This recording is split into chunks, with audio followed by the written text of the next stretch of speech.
Assalamualaikum warahmatullahi wabarakatuh. Saya Mafira Amalia Savana, Stambuk A200100045. Di sini saya akan menjelaskan sedikit tentang tindakan pemerintahan. Tindakan hukum pemerintahan adalah tindakan-tindakan yang dilakukan oleh organ pemerintahan atau administrasi negara yang dimaksudkan untuk menimbulkan akibat-akibat hukum dalam bidang pemerintahan atau administrasi negara. Ada 5 unsur-unsur tindakan hukum pemerintahan.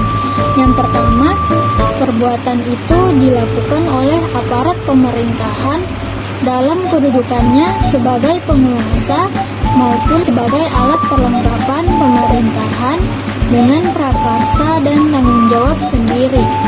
Yang kedua, perbuatan tersebut dilaksanakan dalam rangka menjalankan fungsi pemerintahan. Ketiga, perbuatan tersebut dimaksudkan sebagai sarana untuk menimbulkan akibat hukum di bidang administrasi negara. Yang keempat, perbuatan yang bersangkutan dilakukan dalam rangka pemeliharaan kepentingan negara dan rakyat. Yang kelima, perbuatan hukum administrasi harus didasarkan pada peraturan perundang-undangan yang berlaku. Macam-macam tindakan hukum pemerintahan, yaitu tindakan hukum publik dan tindakan hukum privat. Tindakan hukum publik adalah suatu tindakan hukum yang dilakukan berdasarkan hukum publik. Contoh, pemberian izin bangunan atau IMB, pemberian bantuan atau subsidi, perintah pengosongan bangunan atau rumah kerjasama antar kota dan atau dengan kabupaten. Tindakan hukum publik terdiri dari 2, yaitu tindakan hukum publik sepihak atau hubungan hukum persing satu dan tindakan hukum publik banyak pihak. Tindakan hukum privat adalah tindakan hukum yang didasarkan pada ketentuan hukum keperdataan atau ketika pemerintah terlibat dalam pergaulan keperdataan dan dalam kedudukannya sebagai pihak yang memelihara kepentingan umum. Contoh, pembelian alat-alat kantor, mobil operasional, dan lain-lain. Karakteristik tindakan hukum pemerintahan yaitu bersifat sepihak, bersifat terikat, fakultatif, dan bebas. Unsur-unsur ketetapan atau keputusan yaitu penetapan tertulis dikeluarkan oleh badan atau pejabat atau usaha negara berdasarkan peraturan perundang-undangan yang berlaku, bersifat konkret, individual, dan final, menimbulkan akibat hukum seseorang atau badan hukum perdata. Keputusan tata usaha negara adalah suatu penetapan tertulis yang dikeluarkan oleh badan atau pejabat tata usaha negara, hukum bagi seorang atau badan hukum perdata. Pasal 1 ayat 3 Undang-Undang Nomor 5 Tahun 1986 sebagaimana yang sudah dirubah dengan Undang-Undang Nomor 9 Tahun 2004. Keputusan yang tidak termasuk dalam keputusan tata usaha negara menurut undang-undang ini yaitu 1. Keputusan tata usaha negara yang merupakan perbuatan hukum perdata. Yang kedua, keputusan tata usaha negara yang merupakan pengaturan yang bersifat umum. Yang ketiga, keputusan tata usaha negara yang masih memerlukan persetujuan. Yang keempat, keputusan tata usaha negara yang dikeluarkan berdasarkan ketentuan KUHP dan KUHAP atau peraturan lain yang bersifat hukum pidana. Yang kelima, keputusan tata usaha negara yang dikeluarkan atas dasar hasil pemeriksaan badan peradilan berdasarkan ketentuan peraturan perundang-undangan yang berlaku. Yang keenam, keputusan tata usaha negara mengenai tata usaha TNI. Yang ketujuh, keputusan KPU baik di pusat maupun di daerah mengenai hasil pemilihan umum. Pasal 2 Undang-Undang Nomor 9 Tahun 2004. Dalam praktek, kita mengenal ketetapan atau keputusan yang dikeluarkan oleh organ-organ kenegaraan seperti ketetapan atau keputusan MPR, keputusan Ketua DPR, keputusan Presiden selaku Kepala Negara, keputusan Hakim, dan sebagainya. Keputusan DC hanyalah keputusan ketetapan yang dikeluarkan oleh pemerintahan selaku administrasi negara.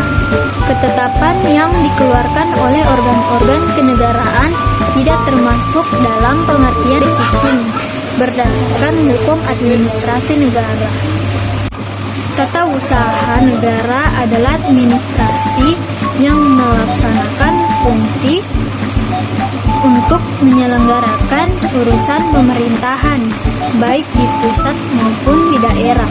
Salah satu angka 1 Undang-Undang Nomor 5 Tahun 1986. Dalam penjelasan tersebut disebutkan bahwa yang dimaksud dengan urusan pemerintahan ialah kegiatan yang bersifat eksekutif. Pasal 48 ayat 1, dalam hal suatu badan atau pejabat atau usaha negara diberi wewenang oleh atau berdasarkan peraturan perundang-undangan untuk menyelesaikan secara administratif sengketa tata usaha negara tertentu, maka batal atau tidak sah dengan atau tanpa disertai tuntut ganti rugi dan administratif yang tersedia. Pasal 9, pengadilan tidak berwenang memeriksa, memutus, dan menyelesaikan sengketa tata usaha negara tertentu dalam hal keputusan yang disengketakan atau dikeluarkan dalam waktu perang, keadaan bahaya, keadaan bencana alam, atau keadaan luar biasa yang membahayakan berdasarkan peraturan perundang-undangan yang berlaku. Dalam keadaan mendesak untuk kepentingan umum berdasarkan peraturan perundang-undangan yang berlaku. Sifat norma hukum individual atau konkret.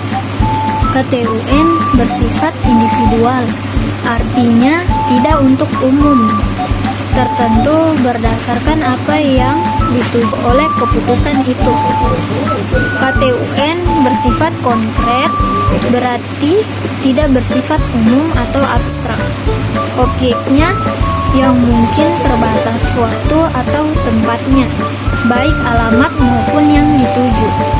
Final berarti sudah definitif sehingga dapat menimbulkan akibat hukum. Ketetapan yang masih memerlukan persetujuan instansi atasan atau instansi lain belum bersifat final sehingga dapat menimbulkan suatu hak atau kewajiban pada pihak yang bersangkutan. Ada 4 macam sifat norma hukum menurut Profesor Philippus M. Hudson. Yang pertama, norma umum abstrak, misalnya undang-undang. Yang kedua, norma individual konkret bangunan, misalnya KTUN, surat ketetapan pajak, pemberian subsidi, izin usaha, dan lain-lain. Yang ketiga, norma umum konkret, misalnya rambu-rambu lalu lintas yang dipasang di tempat tertentu. Rambu itu berlaku bagi semua pemakai jalan, namun hanya berlaku untuk tempat itu. Yang keempat, norma individual abstrak, misalnya izin bangunan. Itulah tadi sedikit pembahasan saya tentang materi tindakan pemerintahan. Wabillahi taufiq wa hidayah. Wassalamualaikum warahmatullahi wabarakatuh.